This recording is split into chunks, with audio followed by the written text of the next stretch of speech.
Okay, so first of all, we're going to date this class because people who watch this in posterity will not necessarily relate to the current events, but Mazel Tov on the successful campaign to thank you, and especially the Tanya team, the Five Towns Tanya team, which showed up in a very strong way and brought in $1 million. Was it $1 million? It was around there. It was something.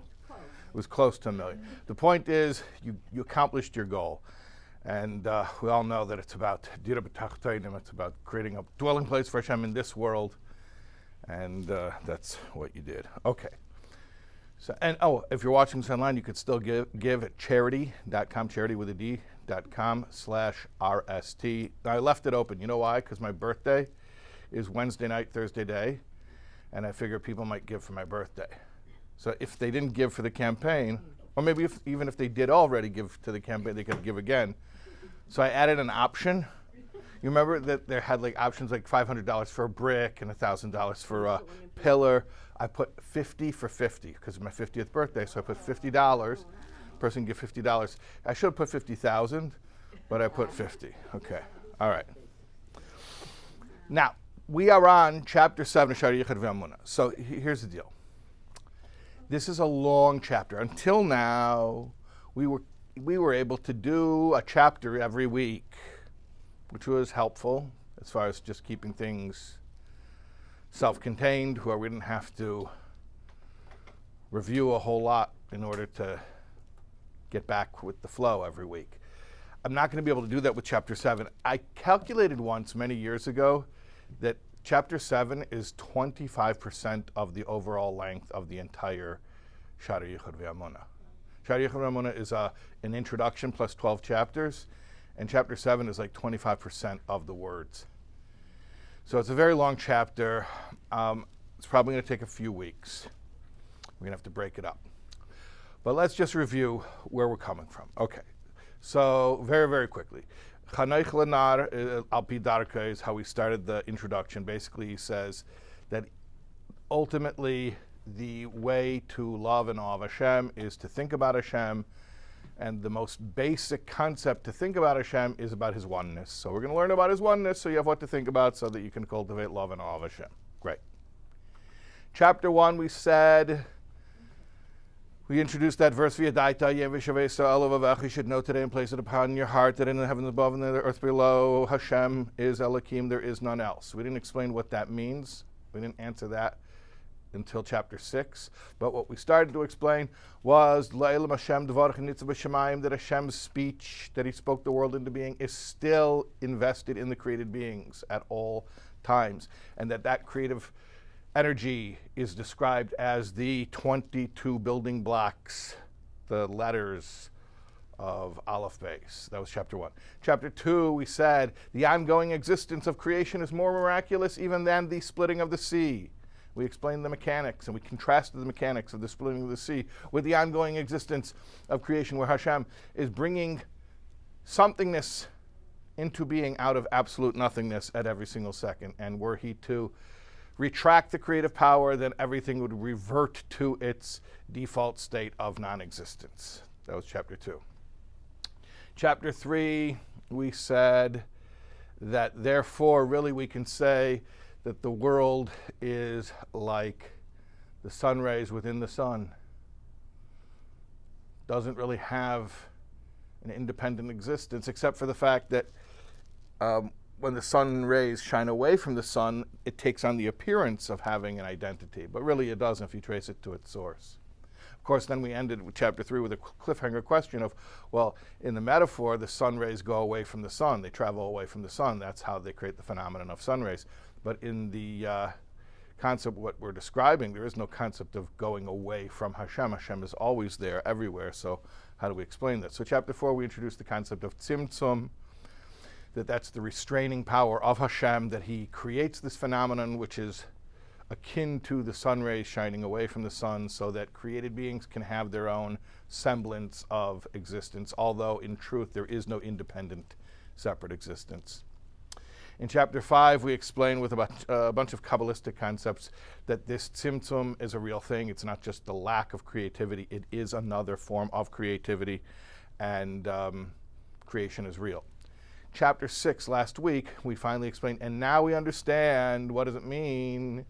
You should know today and place upon your heart that Hashem is Elokim and there is none else. Not just that there is no other deity. Of course we know there's no other deity. That's not what the verse is coming to warn us so strongly. It's coming to warn us, Ein Oid, there is no other existence. How? Because Hashem is Elokim. Once you realize that Hashem, divine creativity, and Elokim, divine concealment, are really one and the same. So you understand that that which is blocking Hashem is Hashem, and therefore, instead of seeing Hashem, you're seeing Hashem. It's all Hashem. And that was where we left off with chapter 6. Yeah. I have a question. Yeah. Hashem, VeHaEmunah, Mm-hmm. is trying to tell us that Hashem's creative energy is the same as Hashem's like concealment. Yes. Hashem's restriction. Right. I feel like it would be more like comforting and soothing. To be told Elokim Hu Havaya? Exactly. Yeah. Like, don't worry, the constriction is Right. the giving, is the I hear why that would be comforting, yeah. So why is it not? That's a wonderful question. I never thought about that before. First of all, I'll give you permission that if you're ever comforting somebody, including yourself, you can say it in whatever way is most comforting.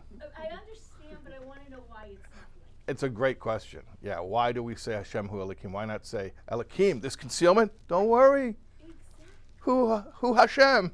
Exactly. Isn't that what we're trying to say? Uh-huh. The Gebura is the Chesed. Don't You know, say Chesed is Gebura. Hello. If you guys end up being really, really excited about Shaar VeHaEmunah, even after we finish it, there's a mimer from the Rebbe Rashab, the 5th Chabad Rebbe, called VeHaEmunah, and it's based on this same verse that Shaar VeHaEmunah begins with, VeHaEmunah Yem v'shavei salavecha Hashem Hu Elokim. And there he explains with more analogies this concept of Hashem and Elokim. So one of the things that he says over there is that the metaphor for Hashem Hu Elokim is a metaphor. Metaphor is the metaphor. Okay, what does that mean?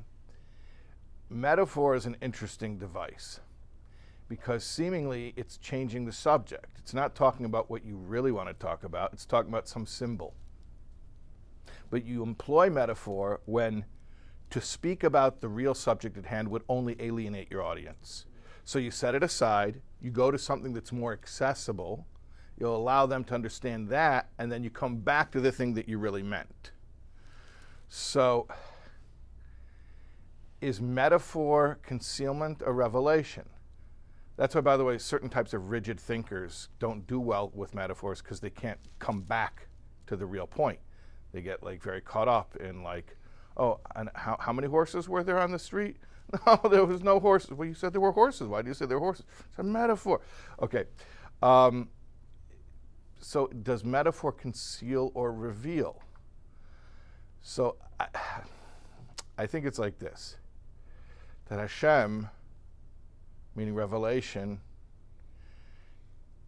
ironically, counterintuitively, is actually not revelation on its own, because that would be like the expert coming into the room and insisting on using all the technical terms and not employing any metaphors because he thinks it debases the subject and it's too folksy, it's pandering. No, I won't do that. I'm only going to use my technical jargon, and I'm going to speak to you the way I would speak to a colleague. Revelation. Well, that's not revelation. That's actually, you're obfuscating the idea. You're insisting on being opaque. So, ironically, it is the sincere commitment to revelation that forces the communicator to resort to what is technically concealment, but actually, functionally, is more revelatory than pure revelation. So, if the expert will not use a metaphor because he's afraid of changing the subject, he wants to just speak the pure subject the way that he speaks with his colleagues, no one will understand him. So is he revealing or concealing? Well, he's claiming to reveal, because I'm saying it the way we say it when we talk shop among our colleagues. Yeah, but nobody understands you, so you're really concealing. So the point is really to understand this logic, that the initial intention is revelation. That's the intention, that is the goal, and that is what's happening. It's all revelation. But in order for revelation to really be revelation, it must resort to concealment. So I understand the way you're reverse engineering it and saying, oh, you're experiencing concealment, let me just trace that back to revelation. But what we're doing instead is, instead of going milmata lamaila, from above to below, we're explaining milmaila lamata. We're starting with a premise, revelation. Hashem, this is all chesed, it's all revelation. In the process of revelation, there's something called concealment. That in order for Havaya to really do what Havaya wants to do, it also has to employ the interface of Elokim. So it's a narrative, it's a story. The question is, do you start with the end and work your way backward, or do you start with the beginning? So we're telling it as a linear story. Havayahu Elokim is a linear story. The way you're telling it is more like a reveal of like a plot twist. And all along, it was really Havaya. Because that's how we learn it. Like. Well, that's the way that you want it. You want it to be like the end of Scooby-Doo when they pull the mask off of the bad guy. Well, we learn like when bad things. Oh, that would be a good meme. There would be like the mask says Elokim and they pull it off and it's Havaya.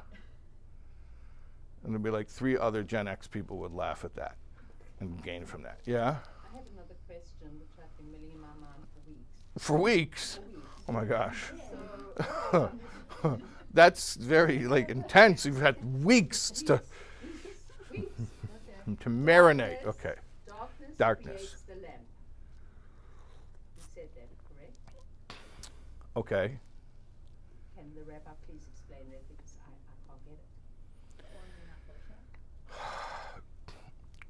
can't get it. I'll say it as simple as possible.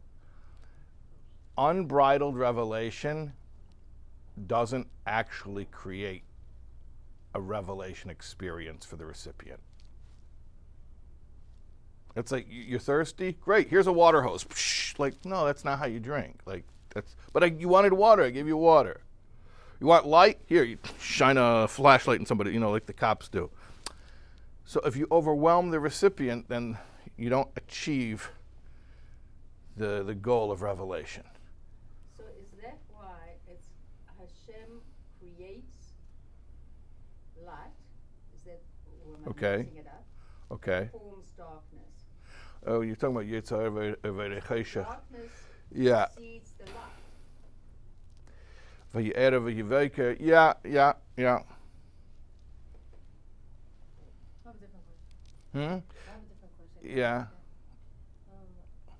If Hashem's creating something from nothing, but really he's just manipulating nothing, but he's the only thing that exists. Right. Is he manipulating himself?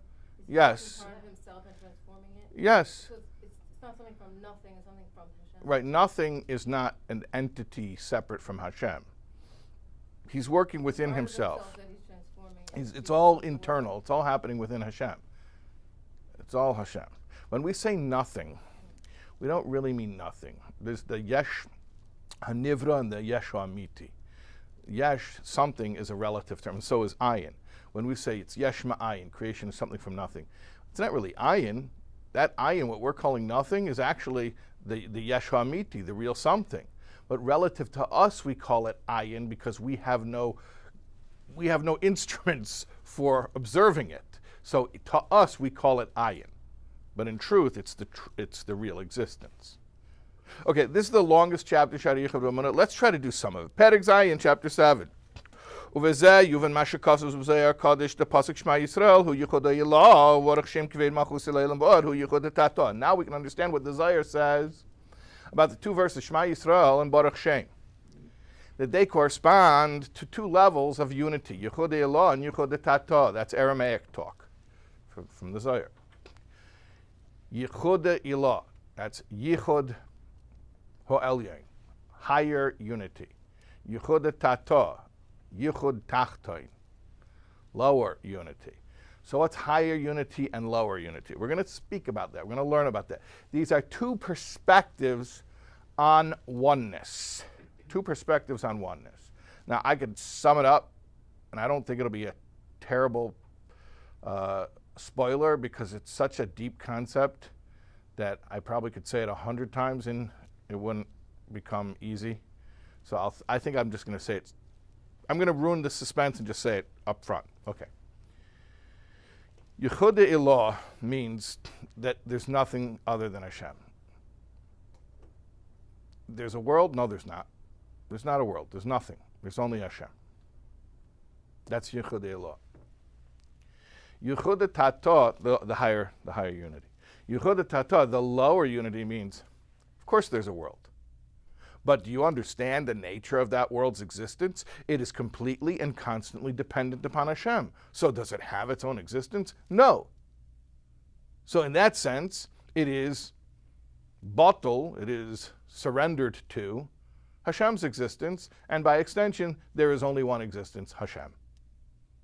You understand? Yichuda ilaah is saying, there is no other existence.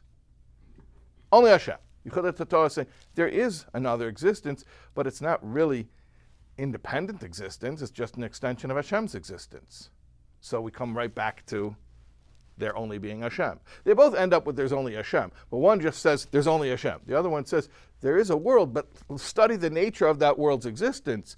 It can't verily be described as an other existence, it's just an extension of Hashem's existence. Okay, we're going to speak about that lower unity. Ki voed hu echad b'chilufi asfon. We spoke about in chapter 1 about chilufim, about switching letters based on certain rules. So voed, from Baruch Shem Kved Malchus Elam, voed is the word echad from Shema Yisrael Hashem Elokeinu Hashem echad, with letters being swapped. The vav is swapped for an aleph, or rather, the farkeret. The aleph is switched for a vav, because they belong to the same grammatic family. And the ches is switched for an ayin, because they belong to the same phonetic family. They come from the same part of the mouth. And so echad becomes voed. Echad is yichuda ilaah, and voed is yichuda tataah. Ki hine sibas v'tama tzimtzum v'hastera zeh shehistir v'helen HaKadosh Baruch Hu es hachayis shala olam kadesh iya olam nira davar nifrid b'fnei atzmei. Because the reason for this tzimtzum and this concealment, that Hashem concealed the life force of the world in order that it appear as an entity unto itself. Hine hu yadu alakol, it is known to all. Ki tachas brias ha'olam hu b'shvil his galus Malchus Yisbarach. The purpose of it all is for Hashem to reveal his kingship. So why did he conceal himself? In order to reveal himself, specifically to reveal his kingship.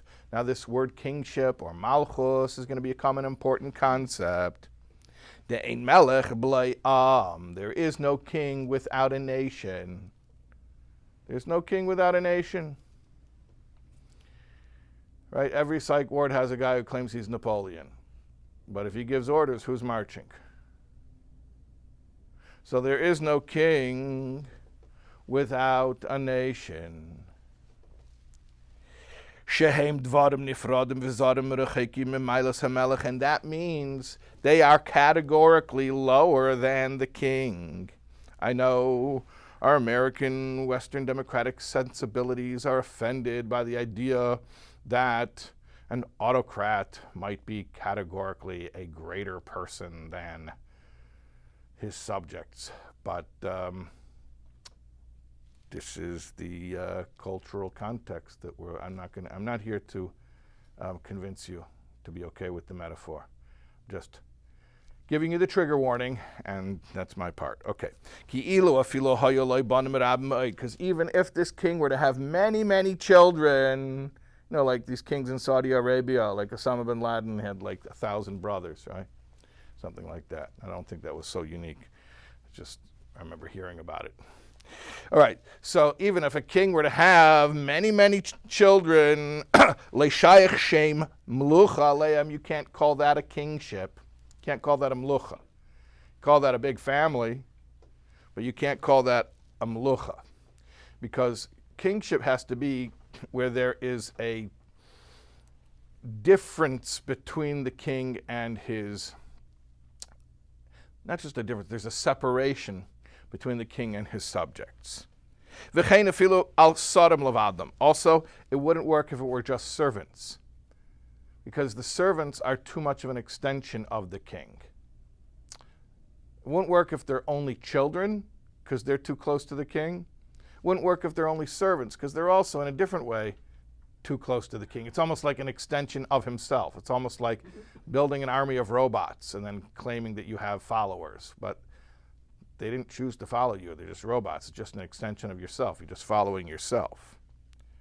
Rak bereiv dafka hadras melech. It is only when you have much which I'll translate as masses, the masses, the throngs. It's only when you have the populace, the multitude, that you have the glory of the king. V'shem hameira al midas Malchus yisbarach hu shem adnus ki hu adoin kol haaretz. And the divine name that indicates Hashem's Malchus is the name Aleph Daled Nun Yud. Okay, so there's a few things here I want to unpack. So first of all, this concept of kingship. Does everyone understand that the relationship or the role of kingship requires there to be two parties, and that there be some type of gulf or separation between those two parties? Yeah, except that it doesn't really make sense, because Hashem is Melech, and yet we are Banim and Okay. servants. Okay, so there are other contexts as well, but let's just examine this context. Okay. So the concept of kingship is that there is a separation between the king and the masses. All right, the other concept I want to make sure you understand is that Malchus, I'm sure you're familiar with that being the name of a sphera, and it's the name of a sphera, it's the last sphera of the 10 spheres, and it refers to Hashem's relationship with the quote-unquote other. Now, there is no other, as we just established, ein oid, but that which appears to be other, meaning creation. And that the divine name which indicates the same capacity is Aleph Daled Nun Yud. We spoke about Havaya, we spoke about Elokim, now we're speaking about a third divine name, which we say Adnai. We kind of skip a couple of the vowels, we pronounce it Adnai. Okay, so we have this concept that Hashem, that his Malchus, or his Shem Adnai, is his capacity to have a relationship with the other. Meaning, he's infinite, it's finite. They're as different as you can be, and he's having a relationship with them. As opposed to what? Let's say Hashem being a king over angels. Did it just... You have a low battery sign. It's a low battery sign? There's nothing really to do about it. It's just not even recording. You have to press cancel. No, it probably is still recording. You, Oh, so we should is it saying 20% or 10%? What kind of phone is that? Should I put into a little battery mode? Yeah, sure.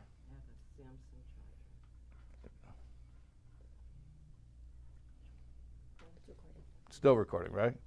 You'll let me know when it stops recording. Okay, thank you. You guys are on your toes.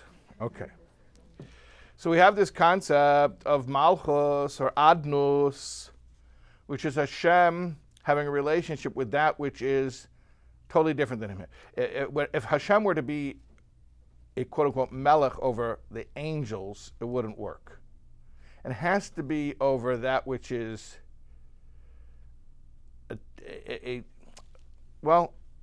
physicality really is what we're about to explain. Okay. V'nimtza ki midazu v'shem zehu hamahavin mekaymin ha'elam liyes elam kameshu achshav. This attribute of Malchus or of Adnus, that's what causes there to be a world as it is now. Well, what does that mean, a world as it is now? He explains, Yesh Gomer v'davar nifed b'fnei atzmi v'eina batum mitzias mamash. A world that as an entity unto itself and has its own existence. Ki bestalkus midazu v'shem zechas v'shem, because if Hashem were to retract this attribute, Hoya ha'ilam chayizilim keirid b'dvar Hashem v'ruch pev yisbarach v'batel sham b'mitzias mamash v'lei hoya shem eilam olav klal.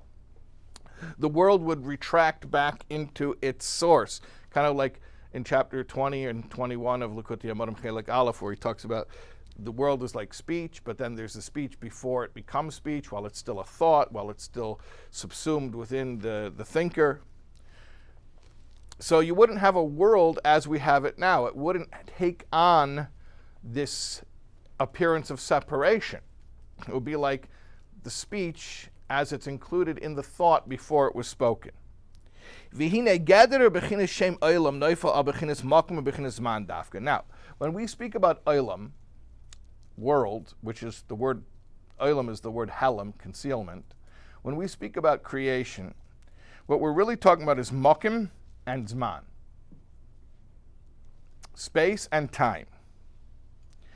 Space and time are the limitations which really define what otherness is. When we speak about Hashem having kingship, and kingship being per se ruling over the other, what we're really talking about is ruling over time and space.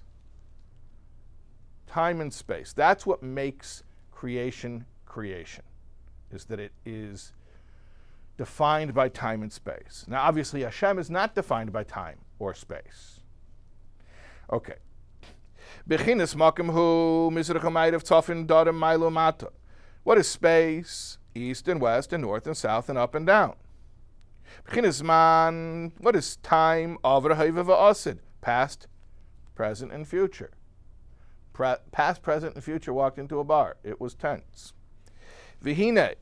Kol bechinas elu ein lahen shaychus b'midas hakdeshus el yunis. Now you have to understand something. All of these distinctions of up and down and east and west, past and future, they don't have any relationship with Hashem's attributes, because Hashem and his attributes are one, and he is infinite and his attributes are infinite. So these infinite attributes don't have a relationship with these finite designations of space and time. Except for one unique exception, the attribute called Malchus, Hashem's attribute of Malchus, is the only divine attribute which does relate to these finite designations of space and time. When it comes to Hashem's kingship, we can say that he's the king above and below.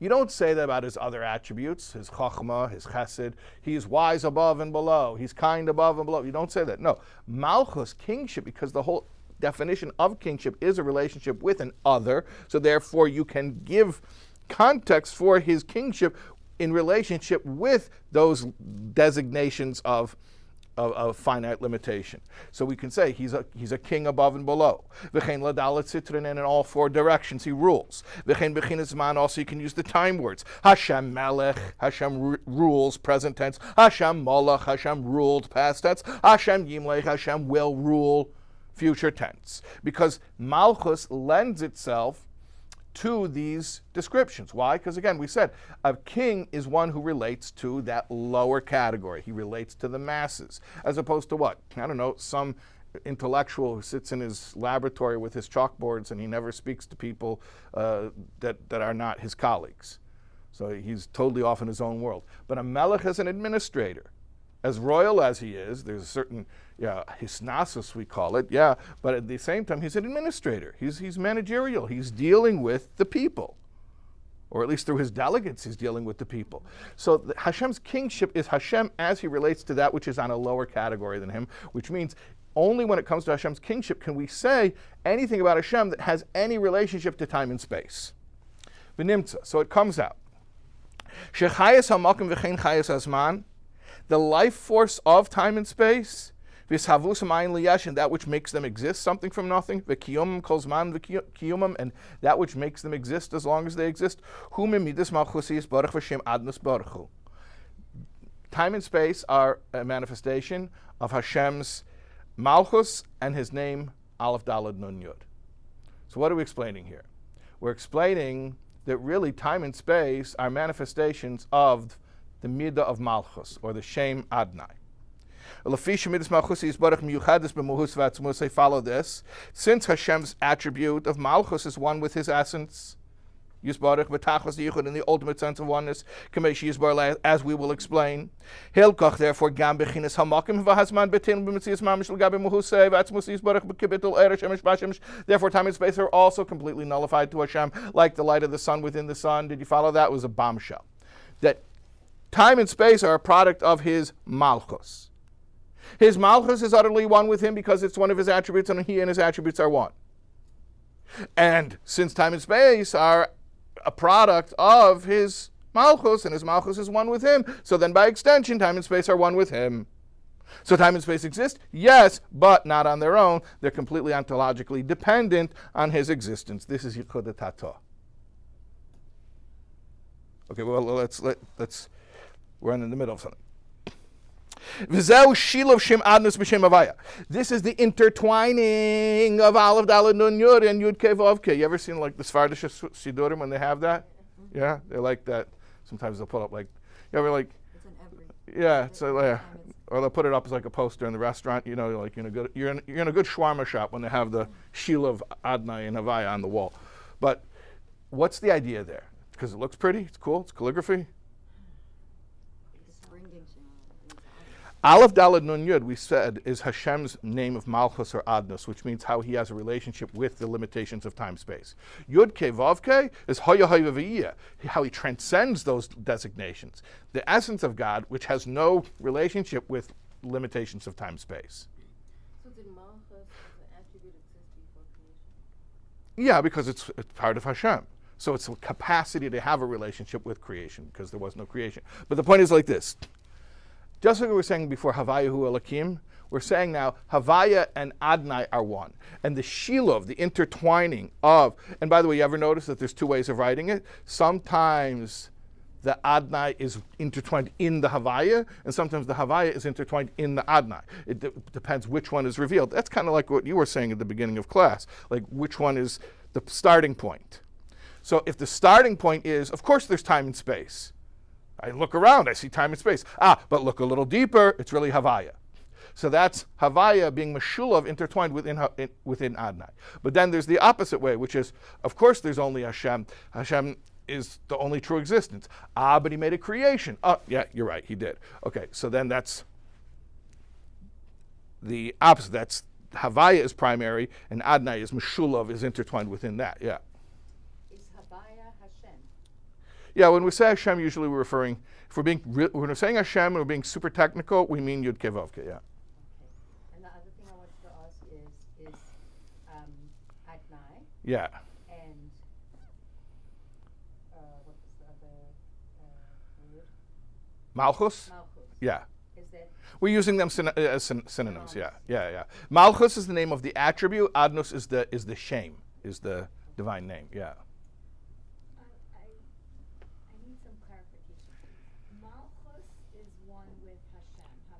Malchus is one with Hashem in as much as all Hashem's attributes are one with him. Right, because Hashem and his Malchus are one. Yes. Therefore, by extension, Hashem and his Malchus are one. Time and space are products of Malchus. They are not independent of Malchus. They are expressions of Malchus. So they're one with Malchus. So if time and space are one with Malchus, Malchus is one with Hashem. Time and space are one with Hashem. I need that again, please. A little slower. If time and space are one with Malchus, and Malchus is one with Hashem, so by extension, time and space are really one with Hashem.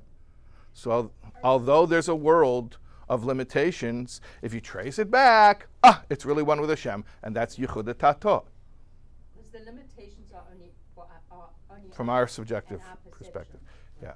Is time and space a limitation? Yes, time and space are the limitations. So why is time and space not considered Elokim?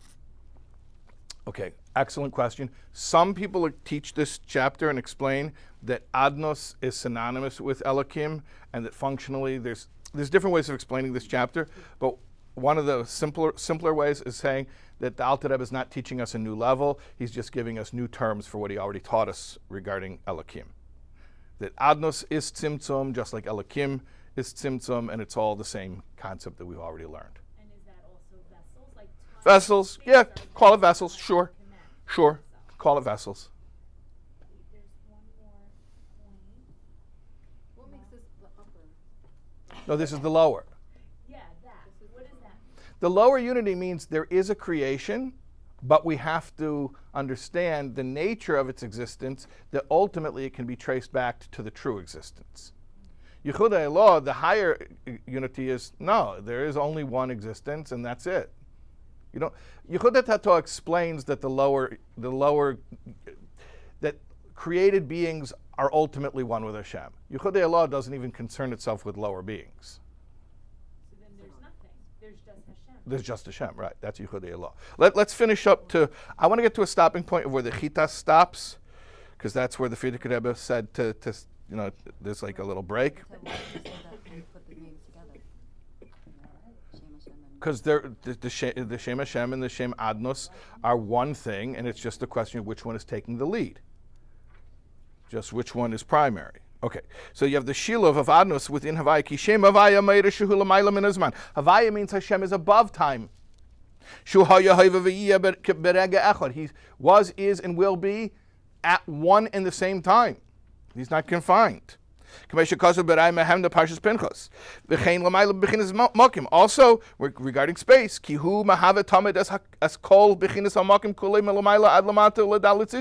he is enlivening all space in all directions. So he is omnipresent. So he is not confined by the limitations of space and time. That's Havaya. And yet, Aleph Daled Nun Yud, which is Malchus, is one with Havaya. So even Hashem, as he relates to the limitations of time and space, is at one with Hashem as he transcends the limitations of time and space. That's a good stopping point. What are we doing with all of this? Like, Just store it. Just store it. Is this to develop our awe and love of Hashem? It's always about awe and love of Hashem. Okay. So Is this still recording, by the way? Yes. That's a Hanukkah miracle. I plugged this thing in 15 minutes before I came over. I was so busy with my campaign, I didn't get to charge it up until 15 minutes before I came over. And it was at zero battery before I came over. That's Should have put the brightness on 0. should have. Okay. All right, good stopping point for now? Yeah. Okay, you want me to sum it up? All the YouTube people ran away because I used closing language. I told you guys about that. Those consultants I paid. The closing language, they'll click away. All right. Let me just say it simple. There's a concept of yichuda ilaah, concept of yichuda tataah. Shema Yisrael, Shem Elokeinu, Shem Echad is yichuda ilaah. Baruch Shem Kavod Malchus Eloheinu V'od is yichuda tataah. What does that mean? It means very simple. One way of expressing the Jewish theological concept of the oneness of Hashem is just to say, there's nothing but Hashem. That's it. Pretty simple. There's nothing but Hashem.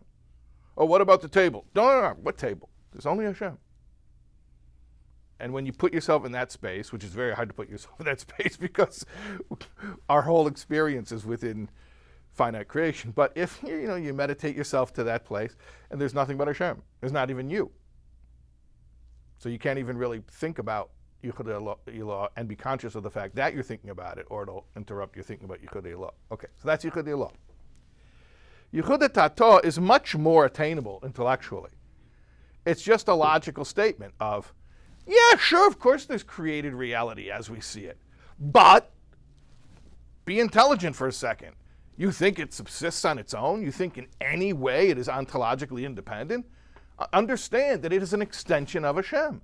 So it ultimately has no existence for itself. It's Hashem's existence. I can understand that. That's logical. That's called yichuda tataah, the lower unity. Rabbi, so Yeah. kavod in Baruch Shem, kavod, the glory, which is what the rabbi started with when the rabbi said, in order for a king to be a king, he needs to be glorified. Yeah. So that brings it down to physicality, the kavod. Right. There's no glory of the king when he is the only thing that exists. Right. Who's going to glorify him? So that's what brings it down to the physicality. Right. Right. When there are subjects, quote unquote. Yeah. Right. Yeah. Okay? All right. Woo!